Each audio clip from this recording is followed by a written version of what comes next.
welcome back to the Transfer Portal presented by NoContextCFB. I am joined today by Travis L. Brown of the Bryan College Station Eagle. Welcome, Travis. Hey, thanks for having me. We so very much appreciate it. So I know that you were in the room yesterday when Jimbo fired out against all the comments that Nick Saban had made the night before. So as somebody that was in that room, what was the mood in the room as soon as Jimbo stepped in?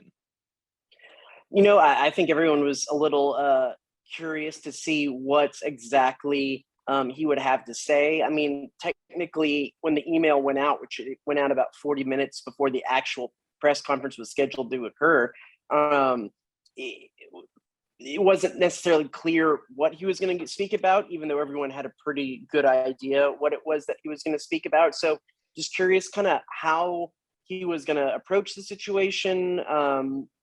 I mean, I think a lot of people thought that he might not even really need to address the situation. It was just kind of a one-off during talking season. And so to see what his take would be, how much emotion, how much fire he would have, and that was those questions were put to bed pretty quickly. Yeah, for sure. And, were you surprised at just the timeliness? Because, I mean, it's not often that we just get a press conference called on a Thursday morning like that, and they announce it 40 minutes before the thing goes on that early in the morning. Were you shocked at all at how timely his comments were? No, not necessarily. I think that it did spread, the news spread pretty quickly, and it became one of the bigger stories of the night before.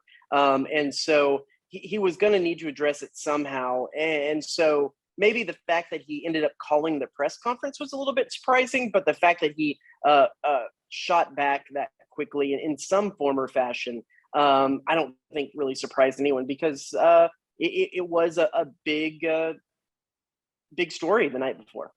Yeah, absolutely. And, now getting into just sort of like the content of what he actually said, during the press conference, were you surprised at all in the fact that he came out so fiery and in defense of, not only himself, his players, the university, and the families, considering how he responded to Lane Kiffin over the winter? Yes and no. I think that you could sense that there was a build with Jimbo Fisher on some of the frustrations of some of the things that have circled. He had to basically spend a good chunk of National Signing Day talking about some of these same issues when Lane Kiffin jested and around then that A&M was going to have to pay a luxury tax on their class. He also had to. You can kind of sort of lump the questions on if Jimbo Fisher was going to leave for the LSU job kind of in this same little pile, because he had to kind of twice then answer and have responses to some questions that made him have a little bit of a more emotional answer. So we've seen him come forth and be a little fiery, have some emotional answers in his tenure at A&M. So that part wasn't necessarily a shock. I think the pointedness of which he went after Nick Saban, which is a guy he coached under. He was offensive coordinator for him while Nick Saban was the head coach at LSU in the early 2000s. And they've always spoke highly of each other. Jimbo Fisher has always said he learned a lot from Nick Saban. So the fact that he went after him so pointedly was probably a little bit of a surprise. Yeah. Okay. And do you think that like the turning point in their relationship was at the point last summer when Jimbo said, and I quote, "We're going to kick his ass while he's there"? No, because I think everyone at the time kind of took that as just some fun back and forth between two guys that worked together, had a friendly relationship together. Because, when it got brought to Nick Saban's attention, he kind of laughed and said, "What, in golf?" And, coaches who are friends sometimes like to have fun with each other through the media like that. I think that's kind of mostly what everyone took it for. I think, too, because no assistant coach had beaten Nick Saban at that point. And so it seemed a little bit far-fetched at the time, even though A&M was able to follow through with it in the season. So, no, I don't think that necessarily has much to do with it. And you might be able to lump a little bit of Jimbo and the Aggies beating Alabama into it some last year, but I think it really has more to do with the fact that Nick Saban has been able to be ahead of the curve, ahead of the game in terms of recruiting, in terms of innovations within the coaching profession. And NIL, since that's come through, is something that actually him and Alabama have not necessarily been ahead of the curve on. A&M has actually separated himself from that. And so I think it really comes down to a lot of that of he has been able to find a way to be at the top and be ahead of the game at just about everything, to adapt and evolve as the game has gone on. And this is something that he and Alabama just haven't necessarily adapted to well. Right. And, that kind of leads me into what I was going to ask next. And that goes back to Nick Saban's comments on Wednesday night at that event in Alabama. So do you think that his message was maybe a little bit misinterpreted by the people, and that he was maybe just trying to rally his boosters, and then somehow he just got angry and just started naming A&M and then Jackson State? Yes, because I think, honestly, if you listen to the whole conversation he was having about NIL, it really wasn't about the Aggies. That was just one little parting shot aside that he put within there. I think the real main conversation wasn't even, there was parts of it that were about rallying his boosters, but I think actually it's a conversation that not only Nick Saban is having, but Jimbo Fisher has stated several times, and that's uniformity within NIL laws. Because when you look at the way that NIL came into being, it was passed by, I want to say 30 something states, and it went through state legislature that allowed players to be able to be compensated for their name, image, and likeness. And so right now, Jimbo Fisher isn't necessarily dictated by the same rules and guidelines that Nick Saban is, that Lane Kiffin is, that Kirby Smart is, because it is a little bit of a state by state free for all. And all of these coaches want to be able to say that they all play by the same rules and have uniformity when it comes to that rule, because there's exactly what Nick Saban said. There's uniformity within scholarship limits. There's uniformity within what they can give Alston compensation, what they can do as far as stipends and things like that. There's uniformity there, but as far as NIL, it's a little bit of a free for all. I mean, some states can, the schools can be involved in being a middleman in some of these deals. In Texas, they can't. The schools have to be separated from that. And in some states, high school kids can get compensated for name, image, and likeness. In Texas, they can't. So you have to know 30 different rules or 40 different rules when you're dealing with NIL. And that was the main crux of his position. It's something that even Jimbo Fisher stated himself in the press conference yesterday. I think that that's what these coaches are really frustrated about. And sometimes that frustration leaks out into some specific instances where they feel that they're necessarily are behind the eight ball. And I think that's exactly what happened with Nick Saban. Well, thank you, for that explanation. And, kind of transitioning to the aftermath of what happened after the press conference itself. And other than the reactions that we had seen on Twitter from some of Jimbo's players, even assistant coaches like Tim Brewster, who spoke out, and, so that he enjoyed working under Jimbo. What have you heard just as far as like from any players or anybody within the Aggies, the system, the organization, and the football program? Not a whole lot, because I think that this is going to be one of those kind of small isolated incidents. And when I've talked to people about what happened the last couple of days, they've asked, where does this go from here? Where does this go from the players, from the coaching staff, from the fan bases? And I think when you can separate that from the programs, which include the coaches and the administration, and the fan bases. I think they go separate directions. This is going to rile, of course, the fan bases up. It's going to make people excited for Dayton next week with the SEC meetings, with SEC media days in July, with then the game, of course, on October 8th. A lot of attention is going to be brought to that. But I think people are going to be pretty sorely disappointed when things come to media day time, because when you have the conference office getting involved, Greg Sankey issuing those reprimands to both coaches, you got to know that there'd been some people on the phone calls saying, like, guys, tone it down. Let's figure this out, keep it behind doors, whatever. And when questions are going to be asked about it at SEC Media Day, which inevitably they are, the responses are going to be, it's water under the bridge. We're focused on the season. It's no big deal. Whatever.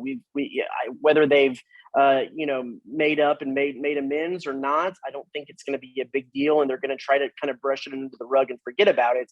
The fan bases aren't necessarily going to forget about it. So I think that process of starting to just kind of say, what happened, let's move on, pretty much started happening pretty quickly after Greg Sankey issued that comment and issued the reprimands, because that's where I think the conference and probably the schools like the coaches to take this moving forward.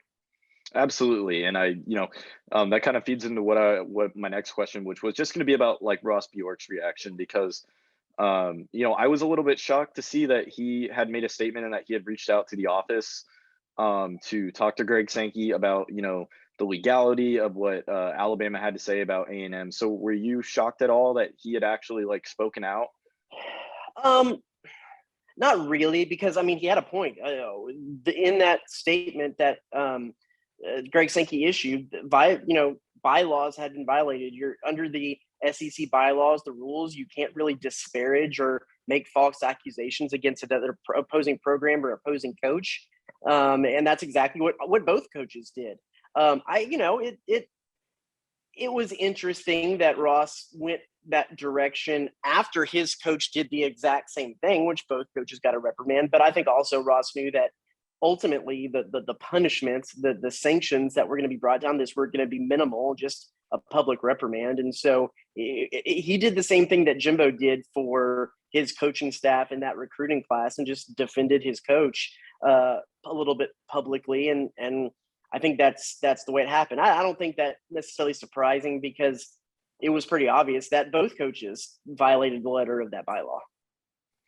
All right, well, thank you for that. And this kind of goes towards what we could look towards for the future. Do you think that this could maybe rally recruits to want to come play for Jimbo because they know that they're going to be going to a program where the coach has their back?